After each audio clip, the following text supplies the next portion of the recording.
My name's Nicki. My pronouns are they, them. I would just like to start off by acknowledging that I'm on Gadigal land of the Eora Nation, and I'd like to pay my respects to elders past and present, and extend my respects to any First Nations people that are joining us today. As Mike said, I'm part of ACON. ACON is Australia's largest community LGBTQ health organisation, and one of the programs that we run is called the Pride Inclusion Programs, and Pride Inclusion Programs has been running for about 12 years. The first one, Pride and Diversity, is to help organisations, workplaces start developing and delivering LGBTQ inclusion strategies. So it's us assisting organisations to create inclusive cultures for LGBTQ employees.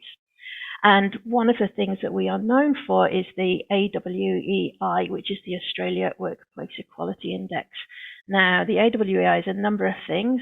It's a best practice model that we have developed over our many years of experience. And organizations can take the criteria and they can follow along and use them to develop their own strategies. They can do an audit of their work against these criteria, and they can submit that audit for us, and we will mark it, and we will give them a scorecard, and we'll give them feedback and help them close the gaps and help them build on where they're doing well. And the other part of the AWEI is an employee survey. And organizations opt to run this survey. They send it out to their employees. And organizations that do both the submission and the survey, it's really good because it gives them holistic a view of looking at the work they've done and being able to measure the impact of that work upon their employees.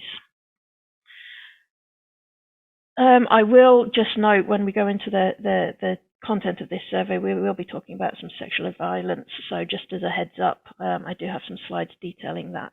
So please do self-manage. So some quick notes about that AWEI survey that I spoke about. I'm showing a graph here, and what you can see is lots of bar that keeps growing year after year after year. And we can see that we started off with 770 participants, and we've grown to over 40,000 participants year on year.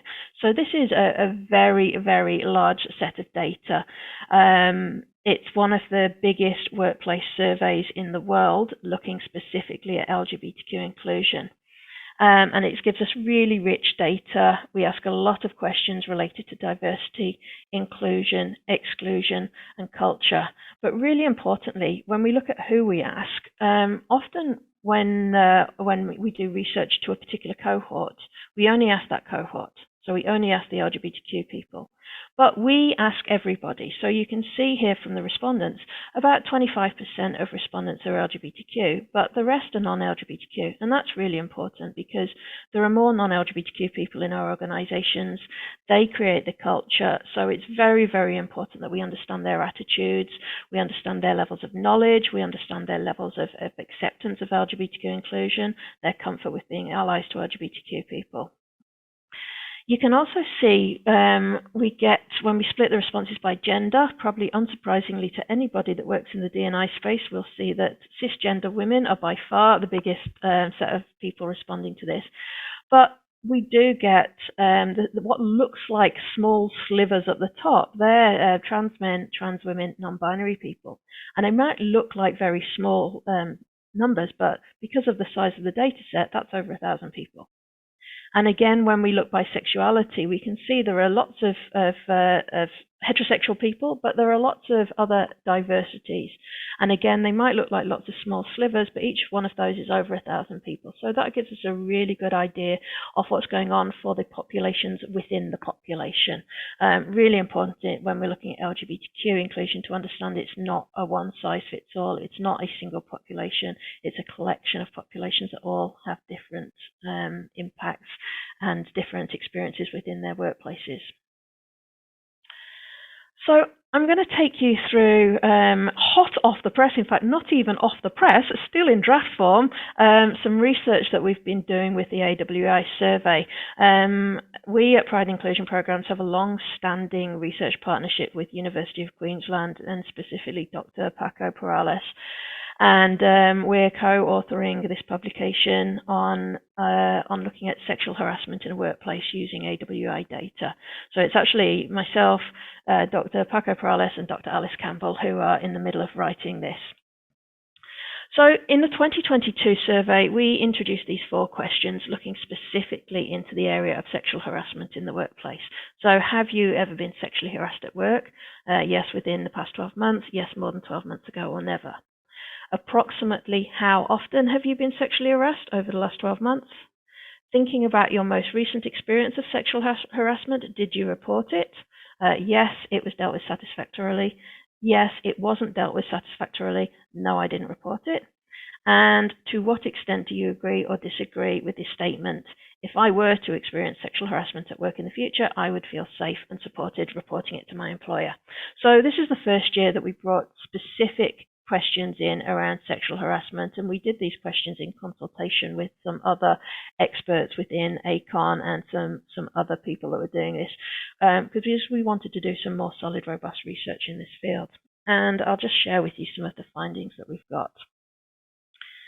So this first graph we're seeing here, we know that LGBTQ people are experiencing higher rates of sexual harassment, but this isn't incidences. This is the data that's been put through a statistical model which controls for other variables. So it's controlling for age, for example, which we know is a influencer. It's controlling for gender. It's controlling for hierarchy within an organization. All of these different factors which can influence the experiences of people, the rate of people experiencing sexual harassment. And what we're seeing is when we just look at whether somebody is LGBTQ or not LGBTQ, the risk of LGBTQ people experiencing sexual harassment is significantly higher than those non-LGBTQ people. So the first graph on the left here, we see the risk of LGBTQ people is over 30%. Probability of them experiencing sexual harassment within 12 months. And again, when we look at the past 12 months, it's still higher, more than double LGBTQ people than non-LGBTQ people. So that is, in statistics land, that is a very significant difference, and that's something that we need to have a look at. Interestingly, when we're looking at reporting of sexual harassment, LGBTQ people and non-LGBTQ people were about as likely as each other to report. But it is worth noting that the rate of reporting is very low. So, less than 30% of employees are actually reporting the sexual harassment that they've experienced in the last 12 months. Those people who feel that it was reported and it was dealt with satisfactorily, again, is equal or roughly equal for LGBTQ and non-LGBTQ people, but less than 60% of people say that it was satisfactorily dealt with. So again, you've got quite a large cohort of people who are not happy with the outcomes.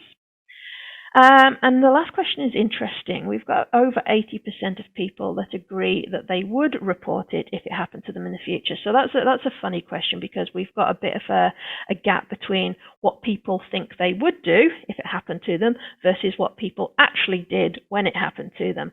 So whether something has changed in the culture or whether it's just that's people are not really clear until it happens to them as what they would actually do. So that's relatively on par between LGBTQ and non-LGBTQ people. The other thing that we looked at is the impact of the people that are experiencing sexual harassment. So again, the same statistical modeling where we've pulled out the difference between LGBTQ and non-LGBTQ people. And we've got a statistical measure of workplace well-being. So we ask a series of questions about, your feelings of safety, your feelings of belonging, your feelings of whether you are feeling mentally well at work, productivity, engagement, and we come up with this metric of workplace well-being. And we're seeing, interestingly, between LGBTQ and non-LGBTQ people who haven't experienced any sexual harassment, they're feeling about as well as one another. But the people that have experienced sexual harassment, it's having a greater negative impact on LGBTQ employees. So for those who have experienced it over 12 months ago, it's a small difference. But for those who have experienced sexual harassment in their workplace within the past 12 months, again, this is becoming quite a significant difference where it's having a bigger negative impact on LGBTQ people versus not LGBTQ people. And again, we will do some deeper diving into this, but those people that work in the D&I space, and particularly who are looking at some area around intersectionality, you are probably more than familiar with the idea that when cultures have existing histories of negative behavior, anything else negative that happens is likely to have a bigger impact because it's just reinforcing those negative behaviors that people have already experienced.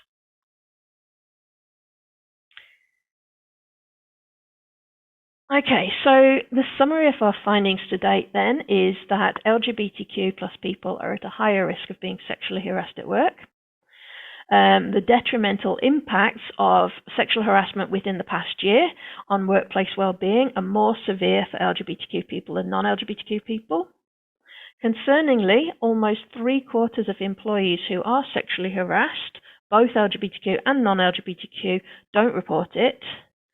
And around 2/5 or 40% of employees who do report sexual harassment don't feel that the matter was dealt with satisfactorily.